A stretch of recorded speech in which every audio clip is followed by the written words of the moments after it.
I'm interested now in hearing a little bit more about the intuitive fasting. I've spoken about intuitive eating on a different podcast, and I always joke. I'm like, if I listened to my gut, I'd be eating burgers and tacos.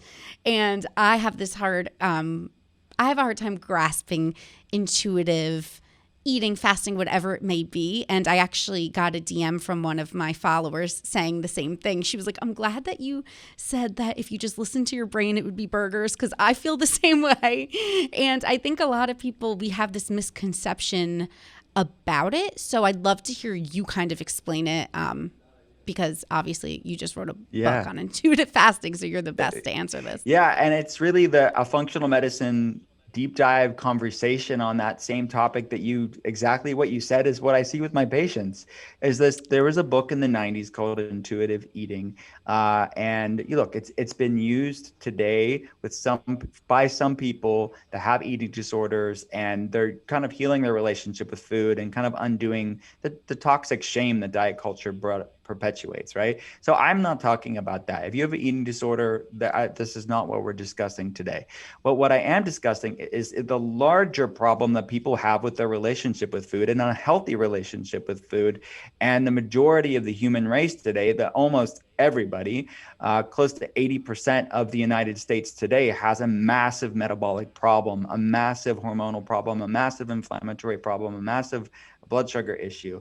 So what we're dealing with is a massive issue of metabolic inflexibility or metabolic rigidity. And people are stuck in this sugar burning mode, and they're hangry, and they have insatiable cravings, and they have chronic inflammation and blood sugar issues and weight loss resistance and all that issues. That's a lot of people.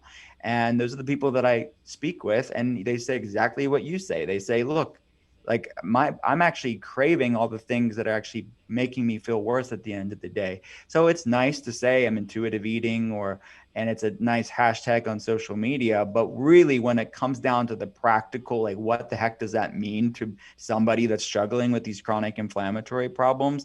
It's going to be a lot of things that mask themselves and disguise themselves as their intuition, but are they really your intuition if they're leading you to have something that makes you feel really lousy? I think we should be mindful when it comes to eating. I think that there should be an intuitive relationship with food and fasting, but it's not going to happen when you're metabolically inflexible, because is it intuition or is it hormone imbalance? Is it intuition or hangriness? Is it intuition or metabolic issues? I mean, that's really the conversation that I'm having in intuitive fasting, which is paradoxical on purpose. I called it intuitive fasting because fasting will not be intuitive when you're metabolically inflexible. So by using intermittent fasting in a mindful way, just like all of what I was talking about of how do we do it, use fasting and food as a mindfulness practice. How do we use food and fasting as a meditation to learn about ourselves, but also use it as medicine? So not just a meditation, but medicine. We're therapeutically lowering inflammation levels and helping our gut health and helping our hormone levels and helping our blood sugar levels. Because when you create metabolic flexibility, meaning you're able to burn fat for fuel, your blood sugar is more balanced, your inflammation levels are lower, your gut health is better.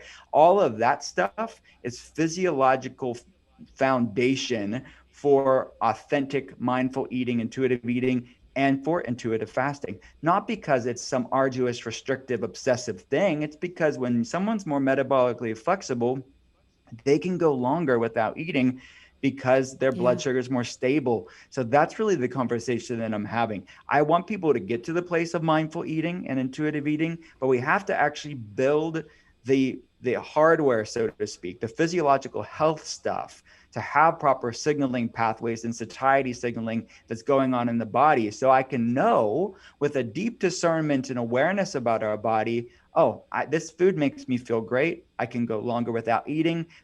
I'm not obsessed about food anymore. I'm actually, I use food because it's delicious and I know when to stop to eat. I use food therapeutically because it makes me feel good, and I'm not tied to food. Basically, I enjoy food. Food doesn't control me. And that's where I want people to get to. So to me, it's a functional medicine conversation about the things you talked about in your show in the past. I think that is, it's absolutely fascinating.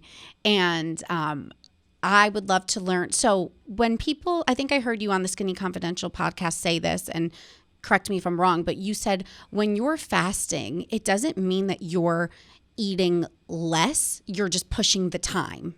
Yeah, Is that correct? absolutely. Yeah. So the specific subset of intermittent fasting that I'm talking about, the science of it, like what's in the medical Yeah. journals in intuitive fasting, I'm talking about a time compressed feeding or time restricted feeding. So it has nothing to do with calorie changes. You're eating ample amounts of food. You're just doing it in specific windows. And you're eating healthy foods. You're eating foods that actually make you feel better and honestly really complement the fast because it is therapeutic. Again, we're using food as medicine and a meditation too.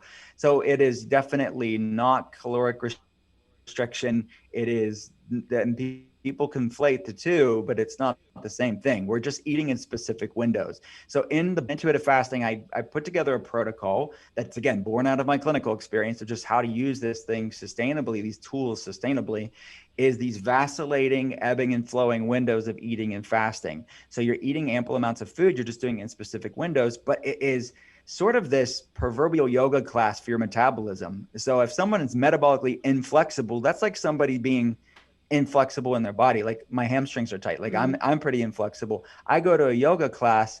I'm not really great at it at first, but I can't blame yoga and say yoga's not for me. It's because I'm inflexible. Yeah. That's what's going on with many people's metabolism. They're a sugar burner. They're hangry. They have insatiable cravings. They have to start off with a beginner yoga class for their metabolism or intermittent fasting. And we're training the metabolism to become more flexible. So we're ebbing and flowing into these deeper and later time restricted feeding windows, eating lots of good foods just in specific windows. And that starts to train the metabolism to become more flexible. And that lowers the inflammation levels, balances blood sugar, and helps to become more metabolically flexible. You feel good. You have increased energy levels.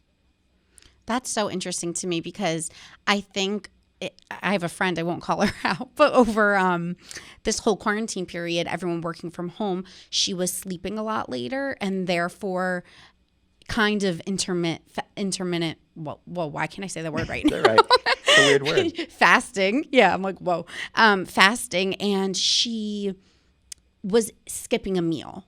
So she was skipping breakfast and she wasn't losing weight, but she was hardly eating any calories. And I kept saying to her, I'm like, I don't think this is healthy. Like, this doesn't seem right to me because you're not giving your body enough like nutrients.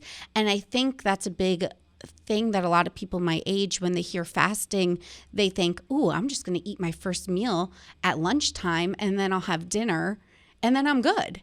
And it's interesting because you're not saying that at all. You're saying you need to still eat the right amount of food. You need to eat nutritious food within those certain windows.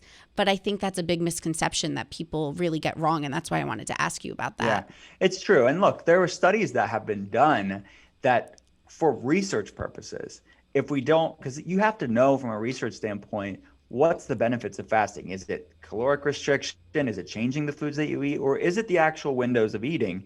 So from a research standpoint, different scientific journals had to look at that and to see, does fasting stand on its own? Where does the benefit come from? So there have been many studies that have been done, and I cite them in the book to show that, yes, the benefits of fasting do in part come from the specific windows of eating because you're giving your body a break from digesting food and you have a better, you're increasing all these healing pathways and upregulating them during your fasting period.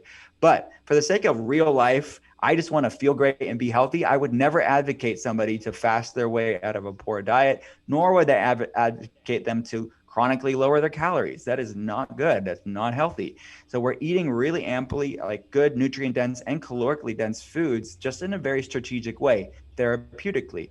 Then over time, it will become intuitive because when you become more metabolically flexible, it'll be an art form for you. It won't be this thing that you have to follow Dr. Rickle's protocol in a book. It's because it's just like that yoga practice. You've got this down really, really intuitively that you know, oh, I felt better when I did that. I'm going to do more of that. I'm going to do less of that. I didn't need that so much. And that will evolve as your health improves too. So that's what I want people to have agency over their health, but they have to start with a template to actually learn about their body and to start feeling better on a physical level.